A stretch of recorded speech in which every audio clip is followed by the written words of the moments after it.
Let me say something that sounds like a lot when you first hear it.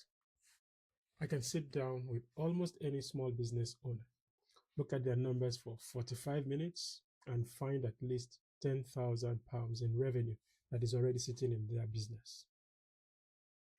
I'm not talking about getting new clients, not talking about spending more on ads or some complicated strategy that takes years to implement. I'm talking about revenue that is already sitting in your business that they have never realized, but is quietly slipping away because nobody has ever shown them where to look. I know how that sounds, but I want you to stick with me because by the end of this video, you will be able to look at your own business and start spotting these areas by yourself. So first of all, why does this happen? When most of us start a business, nobody really sits us down and walks us through the economics of it. We learn the skills, we figure out how to get clients, and we build the business as we go along. But there are 10 specific areas where money keeps leaking out or just never comes in almost every small business. Not because the owner is not capable, not because the business is not any good. It is just because nobody ever pointed them out. And that's what I want to do with this video. So I've categorized these into 10 areas. Each one has its own opportunity. Most businesses have 2 or 3 of these that they have completely not touched. Some even have more. So let's start by looking at the first one, what I call the unfair advantage. Most businesses look and sound almost identical to their competitors. Same website, same language, same promises. But the problem is when everything looks the same, people just default to price because that's the only difference that they can see between the two businesses. The unfair advantage is simply about giving someone a clear, specific reason to choose you that has nothing to do with being the cheapest, making them to say yes. This is essentially your offer, the actual thing that people buy. I guess it's probably weaker than it needs to be. I'm not talking about the quality of your work, but it is the way that it is packaged and described. A strong offer makes someone think, I'll be mad not to take that up. Then attracting, converting, and dominating. If you look at most websites, they will turn away 97 to 98% of people who visit. So those leads land on your website, they look around and they leave. So many links that are distracting them, so many buttons to click. Whereas a simple lead capture system, something that most businesses have not set up yet, can change that ratio completely. With the same volume of traffic, you have far more inquiries. Borrowing your audience. Now, I can tell you that the best leads that you will ever get are probably sitting in someone else's business right now. Another business owner is serving the same clients as you, but not competing with you. A simple arrangement with the right person can bring a consistent flow of warm, referred leads without you having to spend anything on advertising. Never lose a lead. When someone says no to your main offer, most businesses end the conversation there. But a lot of those no's aren't no forever. They are not at the right price or not at the right time. A smaller entry point, a way to start that relationship with you at a lower level, converts some of those no's into clients that otherwise would never have been your clients. The nurture machine. Now, most sales happen after 5 or more contacts. What that means is most businesses follow up once or twice and then they move on.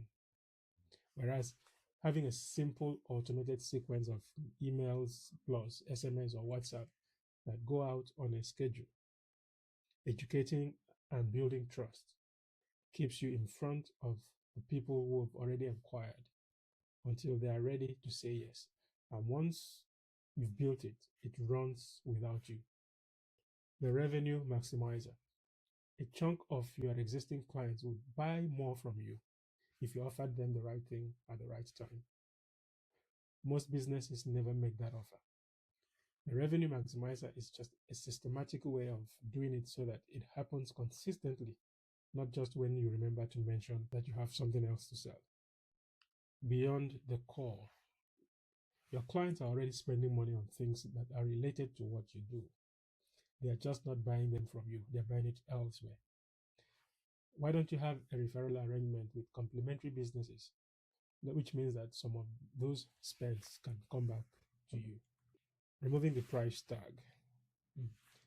When you sell one thing on its own, people can easily compare your price directly to a competitor's price. But when you bundle things together into a package, that comparison becomes almost impossible. The price is still there, it just can't be lined up against anyone else's price. Charging what you are worth. This is the simplest one and usually the most immediately impactful strategy. Most business owners haven't reviewed their pricing in a long time, and the math on what a modest price increase can actually cost you is far more reassuring than what most people think. So let me show you what all of this looks like in practice. I'm going to be using a completely illustrative example, but the numbers are the kind of numbers I have seen across all types of businesses. So let's say you're running a service business. It doesn't matter what kind. And let's just say that you're bringing in 4 to 5K a month. You've been going for a few years. Things are ticking over, but somehow growth has slowed and you can't just quite work out what's going on. Start with your pricing. You haven't changed your rates in a couple of years, but your costs have gone up. You've got more experience and a better reputation than when you started. But the number on your quotes is the same as it's been in the last 2 years. A 10% increase applied to, let's say, your new clients, so you don't disrupt existing clients, adds additional 400 to 500 pounds a month. That's roughly 5,000 to 6,000 pounds every year from updating that one number. If you don't have any follow-up system, when someone inquires but doesn't book, what happens? For most businesses, absolutely nothing. The owner moves on. The inquirer also moves on. But with a simple automated sequence, say 3 to 4 emails over a couple of weeks, a proportion of those that can easily come back. Now, one extra booking a month of the 200 to 300 pounds is an additional 2,000 to 3,600 a year. A smaller entry point for people who say no to your main offer. Instead of losing them completely, why don't you just arrange something smaller? Maybe a shorter session, a starter package, an initial consultation that begins that relationship at a price that they can say yes to. Imagine you have 2 to 3 of those a month at 100 to 150. That's around 1,200, 2,400 a month, a year, from just having a downsell. So if you look at just those 3 areas, conservative estimates, that's roughly 8,600 to 12 grand in additional annual revenue. For a business that is doing 50,000 a year, that's 16 to 24% increase without new advertising, without working extra hours.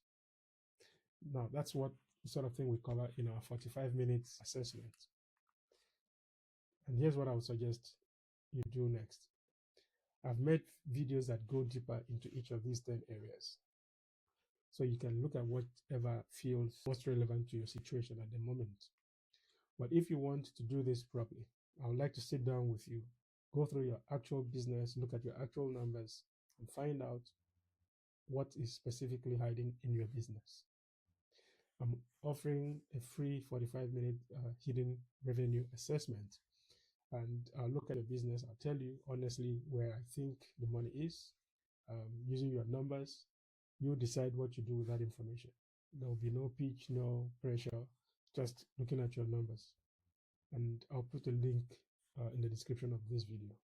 So go ahead and either watch the other videos or book a free assessment with us, and we would help you change your story. Okay? All right. See you in the next video.